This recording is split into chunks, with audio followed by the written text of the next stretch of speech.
Thiruvananthapuram SBI bank ആക്രമിക്കാനെത്തിയവരുടെ ദൃശ്യങ്ങൾ മലയാളി വാർത്ത പുറത്തുവിടുന്നു. ഈ കാടത്തം സെക്രട്ടേറിയറ്റിന് തൊട്ടുമുന്നിൽ പോലീസും സർക്കാരും നോക്കുകുത്തികളായി കൈയും കെട്ടി നിന്നു. സെക്രട്ടേറിയറ്റിന് മുന്നിലെ റോഡ് അക്രമികൾ കയ്യേറി. കേരളത്തെ ബന്ദിയാക്കി സംയുക്ത സമരസമിതിയുടെ പണിമുടക്ക് അങ്ങനെ ഹർത്താലായി മാറി. സംസ്ഥാനത്താകെ അക്രമങ്ങൾ വ്യാപകം.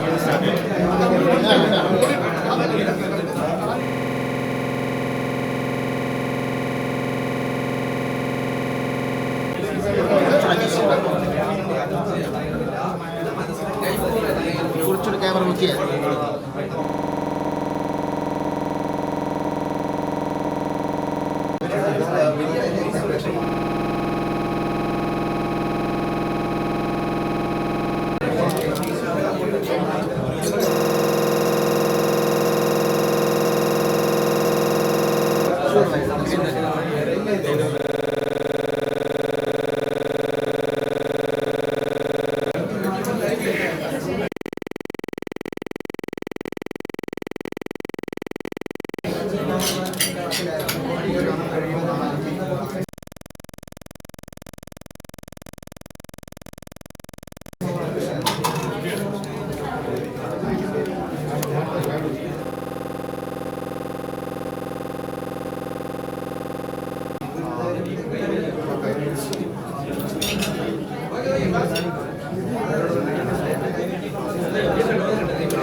തലസ്ഥാന നഗരത്തിൽ സ്ഥിതി ചെയ്യുന്ന SBIയുടെ ട്രഷറി ബാങ്കാണ് ഇന്ന് 10-15ഓടെ സമരാനുകാരികൾ അടിച്ചു തകർത്തത്. അതായത് ദേശീയ പണിമുടക്കിന്റെ ആ വേദി ഒരുങ്ങുന്നതിന് തൊട്ട് സമീപത്ത് തന്നെയാണ് SBIയുടെ ട്രഷറി ബാങ്ക്.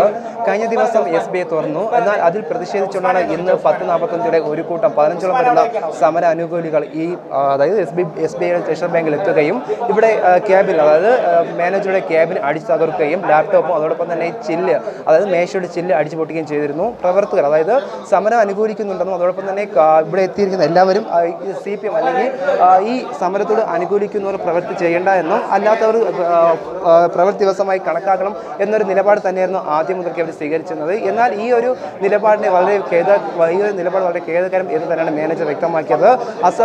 അസഭ്യവർഷം ചൊരിഞ്ഞുകൊണ്ടാണ് അവർ ബാങ്കിൽ എത്തിയതും ഒരു പ്രകോപനം കൂടാതെയാണ് വളരെ സൗമ്യമായി സംസാരിച്ച സമയത്ത് ഒരു പ്രകോപനം കൂടാതെ തന്നെയാണ് അവരുടെ ഈ ഒരു നിലപാട്.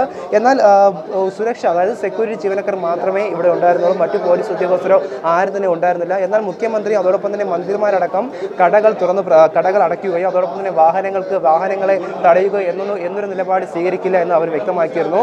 എന്നാൽ അതിന് വിപരീതമായി തന്നെയാണ് ഇന്നലെയും ഇന്ന് സംഭവിച്ചത്. പക്ഷേ ഇന്നലെ ഇത്രത്തോളം അക്രമസക്തമായില്ല എന്ന് തന്നെയാണ് പറയുന്നത്. പക്ഷേ ഇന്ന് വളരെ അക്രമസക്തം തന്നെയാണ്. കാരണം വെച്ചാൽ ഇവിടെ സെക്യൂരിറ്റി മറ്റു ജീവനക്കാരുടെയും സമയോചിതമായ ഇടപെടൽ കാരണമാണ് മാനേജറെ അവർ കൈവയ്ക്കാത്തത് എന്ന് തന്നെയാണ് അവർ വ്യക്തമാക്കുന്നത്.